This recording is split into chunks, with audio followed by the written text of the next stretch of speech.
Pagi, pemirsa Suara Konsumen Cerdas di seluruh Nusantara Indonesia. Sekarang Ben ditemani oleh Pak Adang ya. Beliau merupakan wakil dari BPSK Kabupaten Cianjur. Pak Adang, bisa dijelaskan kemarin Pak Adang nih, ada dugaan-dugaan terkait masalah oplosan tersebut Pak Adang? Ya, kalau mungkin juga ada, tapi selama ini di Cianjur belum secara jelas ditemukan beras oplosan. Karena masyarakat juga kan tidak tahu ini beras sudah oplos atau tidaknya. Ya, memang ada beberapa temuan yang di kemasannya itu kode produksi kan ya semacam kode produksinya atau apa di STA PDUPK-nya itu premium, ternyata pas di rem dicek ternyata itu medium ke bawah. Sementara si pemiliknya kan nggak tahu bahwa itu beras premium, dia tidak pernah mengklaim premium. Kemudian juga yang kemasannya pada wangi misalkan, daunnya bukan. Jadi ya, semacam-macam gitulah. Itu kan nggak masuk ke beras oplosan, kalau itu bisa. Yang itu di kemasannya ada bukan nama premium ya, di sananya nggak ada nama premium. Kode itu premium, si pemiliknya mengklaim tidak pernah.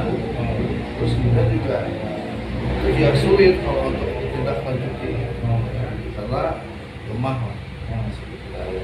Nah, yang oplosan yang dimaksud oleh negara, oleh pemerintah melalui Menteri Pertanian, melalui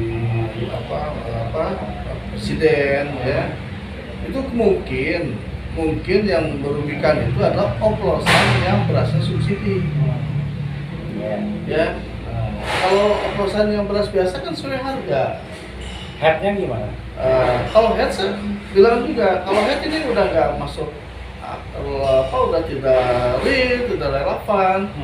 Karena kan itu dibuat tahun 2021, 2022 itu ya. Itu kan 14.900. Sementara saya aja beras biasa aja beli udah 15.500. Bukan premium, medium juga. Ya, medium lah gitu. Jadi kan komponennya sudah naik, jadi nggak relevan. Misalkan gini, waktu ditetapkan harga 14.900 mungkin aja gabahnya 4.000-an. Sekarang kan udah 7.000 lebih. Iya, jadi harga gabahnya ada fluktuatif ya? Udah naik. HPP kita lihat HPP aja. HPP ya? HPP udah 7.000 lebih, dulu kan 4.000-an. Jadi udah nggak rasional. Kemudian kalau komponen yang lain, biaya transport, biaya angkut, biaya kuli, segala macam itu semua pernah naik. Jadi itu harus direvisi. Kemudian juga Badan Pangan Nasional menetapkan kriteria, ada beras premium, ada beras medium, ada sub medium, ada juga broken ya, yang menurut saya bilang jangan kaku kalau menetapkan itu, karena di masyarakat kan sesuai harga. Sekarang gini, si A itu punya uang 10.000, bisa dibuatkan beras harga 10.000. Si A itu mampunya 15.000, bisa juga dibuatkan beras harga 15.000. Jadi kalau maksudnya kan seperti itu, makanya ada pilihan, ada mulai 17.000, 15.000, sampai harga 12.000 kan ada. Itu. Nah ini kemungkinan yang dioplos itu adalah beras subsidi yang disebut pemerintah. Itu dibeli oleh dibeli oleh seseorang atau apalah gitu, itu dioplos dengan beras yang biasa. Jadi harganya sementara ini tidak turun. Masih juga kemarin Pak Adang diundang sebagai tim ahli ya? Ya, keterangan ahli lah. Keterangan ahli. Dan hasilnya gimana? Saya sampaikan bahwa ini walaupun ada pelanggaran undang-undang perlindungan konsumen ya, tapi ini untuk ditaikkan ke tingkat lanjut ini lemah. Bisa karena kan itu tidak berdampak kepada. Jadi kalau pidana itu dampaknya ke masyarakat seperti apa? Kalau nggak berdampak ya bisa lah. Taruh gini, paling sendal nih ya, harga sendal misalkan 100.000 atau 50.000 lah gitu ya. lagi sholat di mana atau lagi di mana, gitu kan, hilang. Nah, itu berdampak. Bukan sebenarnya harga 50.000 atau 1.000, bukan, tapi berdampaknya merusakan. Jadi orang malas kalau mau sholat di suatu tempat, sholat di situ mah suka hilang sendal. Itu dampak, ya, meresahkan. Kalau ini kan enggak. Dari segi materi masyarakat tidak dirugikan. Karena apa? Harganya sesuai dengan kualitas barang. Kemudian juga dari hak konsumen juga dia tidak dilanggar karena di situ tidak dicantumkan apa-apa. Ya, jadi ini ya. Kemudian dari lihat dari segi undang-undang pangan, kesehatan pangan ini juga tidak berdampak kepada kesehatan pangan. Gitu ya Pak. Iya. Saya juga berbicara kepada kepala pasar induk Cianjur ya, Pak Dika. Coba Pak Dika kumpulkan para pedagang pasar di pasar induk. Kemudian juga nanti insya Allah saya akan memberikan tausiah tentang ini supaya clear. Dan Pak Dika juga menyambut baik dan mereka juga akan mengundang Bulog sebagai sumbernya untuk dikumpulkan.